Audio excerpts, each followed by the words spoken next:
Today's video deals with the phenomena of free will. Free will, do we have any? This question kept philosophers, spiritual leaders and scientists busy for centuries. We feel like we choose our actions freely, but science increasingly tells us our brain runs on habit, impulses and scripts we didn't choose. So, which is it? Are we genuinely free, or are we simply elaborate biological machines acting out predetermined programs? This channel deals with paradox in our lives, and free will is, without a doubt, one of the great paradoxes to explore together. How is it we feel both free and unfree at the same time? Today I want to show you why the debate is stuck and why the solution may be in a place no one is looking.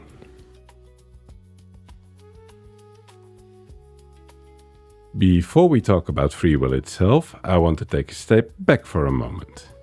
Because I think part of the reason this question is so difficult to answer is not that we lack the intelligence, data or arguments, but that we often don't notice from where we are asking the question. For centuries, the conversation about free will has been carried mainly by three groups: philosophers, scientists and spiritual leaders. Each group is sincere, each group is thoughtful, and each group is, in its own way, limited by the method it trusts most. Let's start with spiritual truths. Spiritual traditions often begin with a genuine insight, a revelation, vision, or inner experience, often attributed to a divine source. I do not question that such insights can be real, meaningful, or even perfect in origin. The difficulty lies not in the divine source, but in the human process by which the insight is shared. Before an insight is communicated, the receiver of the divine already makes several human judgments. That this experience is considered more significant than the mundane, that it is meaningful for a particular audience, and that it should be expressed in a particular form. Once the insight is shared, interpretation becomes unavoidable. Even if the source of the insight were assumed to be flawless, understanding it always is mediated by human frames of references which are not. The problem is that, unlike scientific claims, such insights cannot be independently verified. Their adoption therefore depends on the relationship between the audience and the receiver of the divine insight, and on whether the receiver is accepted as an authority. Scientists approach this question from a very different place. They look at behavior, brains, experiments and data. And they ask, if free will exists, where is it? Can we find it? Can we measure it? For scientific knowledge, reproducibility is essential. Findings must be published, shared and described clearly enough that others can repeat the same procedure. So, if you perform experiment X, science predicts outcome Y with a certain probability Z. If other researchers repeat the experiment and get wildly different results, the original claim is put into question. This is science's greatest strength, and also the key to understanding its limitation. When scientists claim that there is only determinism and randomness, they're not making a surprising discovery. They're reporting exactly what their method is designed to detect. Scientific knowledge must be expressible as a procedure. Do this under these conditions and you will get this outcome either reliably or with a certain probability. Expecting science to find anything else is like expecting a ruler to measure temperature. The limitation is not in reality, it is in the method. Science is extraordinarily good at detecting regularities. It's far less suited to detecting singular moments of meaning, insight or genuine choice, especially when those moments cannot be reproduced on demand. And finally, philosophy. philosophy's greatest strength is coherence. It clarifies concepts, exposes hidden assumptions, and rejects ideas that contradict themselves. The conceptual discipline is essential. Without it, thinking dissolves into confusion. But coherence is also philosophy's limitation. When a phenomenon is not yet understood, we build models of it. If those models are internally consistent, they can appear complete, even when they're not. A model can work and still be wrong. Paradox reveals this limit. Paradox is not failure of reason, but a signal that our concepts are too small for the phenomenon. Each side may be coherent on its own, yet incompatible when forced into a single framework. When philosophy treats paradox as something to be eliminated rather than examined, it preserves coherence by collapsing distinctions, redefining terms, discarding lived experience, or declaring the question ill-posed. Coherence is maintained, but at the cost of correspondence to the phenomenon. Coherence keeps our ideas clean. Paradox tells us when cleanliness has become distortion. What moves me about this is not that any of these perspectives are foolish, it's that each of them protects something of value. Philosophers protect coherence, scientists protect evidence, and spiritual traditions protect meaning. But when any one of these becomes the only acceptable way of knowing, the conversation freezes. People stop listening, positions harden, and the question of free will becomes something we defend instead of something we explore. So for the rest of this video, I want to invite you into a slightly different posture. Not to immediately agree or disagree, but to stay curious.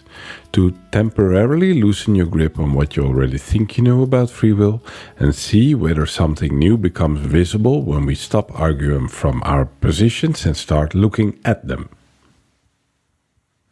Let's explore together.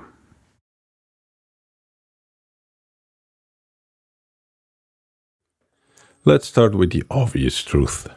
If free will exists, it's not in the deterministic self. This is the part of us that is habitual, reactive, and conditioned, the part that automatically responds to fear, pressure, expectations, reward, or avoidance. It's the part that acts to feel safe, to gain approval, to avoid rejection, to fit in, to reduce anxiety, to meet expectations, or simply because this is who I've always been. In other words, it's the part of us driven by extrinsic motivation. This part of our mind is fundamentally past-based. Our childhood conditioning, cultural scripts, learned behaviors, and survival patterns that repeat themselves whether you want them or not. By the time you notice your impulses, the deterministic self has already moved to act. It does not choose, it reacts. There is no freedom here, only cause and effect.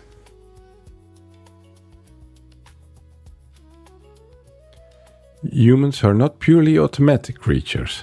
There's another force inside us, one that does not come from fear, habit, or conditioning. This is the emergent self, the part of you that produces insight, intuition, creativity, and sudden flashes of inspiration. Neuroscience shows this process works very differently from the deterministic systems that generate habit and fear. This is how it works. Inside your brain is a loose, wandering network called the default mode network. It is active when you daydream, imagine, reflect, or let your mind drift. It mixes memories, emotions, and associations in ways that are nonlinear and unpredictable. Most of the time, this activity is quiet, until something suddenly reorganizes. This is the aha moment. Just before insight reaches awareness, the brain produces a brief gamma wave burst, a spike in a high-frequency activity that integrates previously disconnected ideas. Milliseconds later, the brain releases dopamine. Not the dopamine of craving, but the dopamine of novelty and meaning. It's the brain way of saying, hey, pay attention, this matters.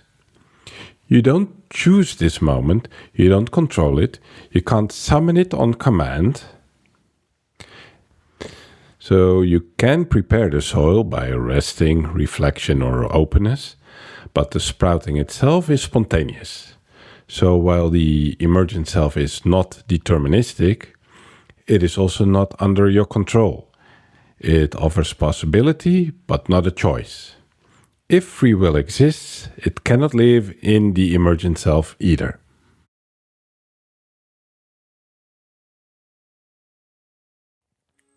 So if free will does not exist in your habits, and it does not exist in your inspirations, then where is it? Enter the subjective self. This is not a third impulse or a rational operator or moral compass, or your conditioning, your identity, or your preferences. The subjective self is the field of awareness. It's the part of you that is aware of your thoughts and feelings. The part of you that notices both the automatic and the emergent. It's the one who observes, this impulse comes from fear. This one comes from meaning. This is habit, this is possibility. It's the part of you that can pause, reflect, inhibit, choose, or refrain. Some say you're free if your actions match your internal reasons, but your reasons themselves are shaped by causality. Your subjective self is not your reasons. It is the one who sees the reasons. It is the perspective from which you decide whether to follow your conditioning, or to follow your inspiration, or to wait, or to do nothing at all. This is the seat of free will, not because it is outside of the brain, not because it breaks causality, but because it stands at the crossroads of two internal forces and chooses which one becomes your life.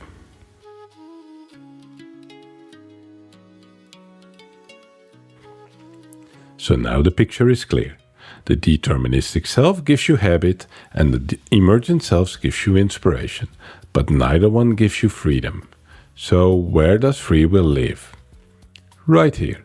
Free will is the capacity of the subjective self to choose between the deterministic and the emergent, a capacity I call interlevel choice. Between habit and possibility, between fear and meaning, between the life you already lived and the life you could live.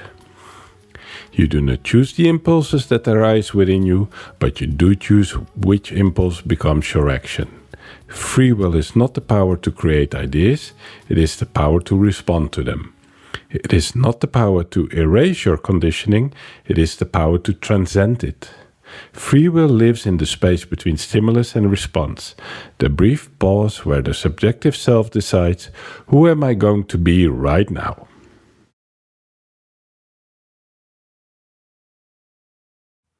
We all have free will, and it requires some practice to be able to use it.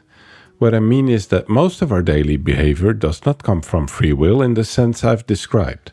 It comes from habit. We act to avoid rejection, to gain approval, to feel safe, to reduce anxiety, to meet expectations, to stay consistent with what we believe we are.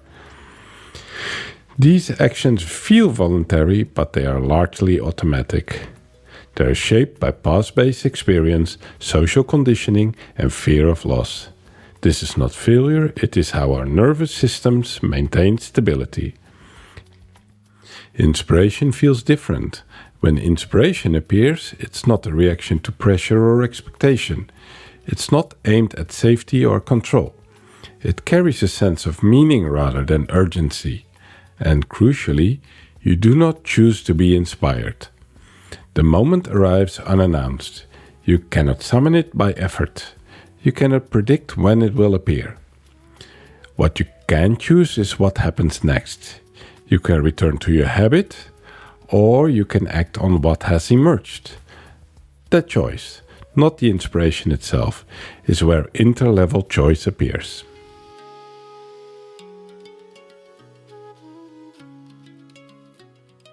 So, what does it all mean?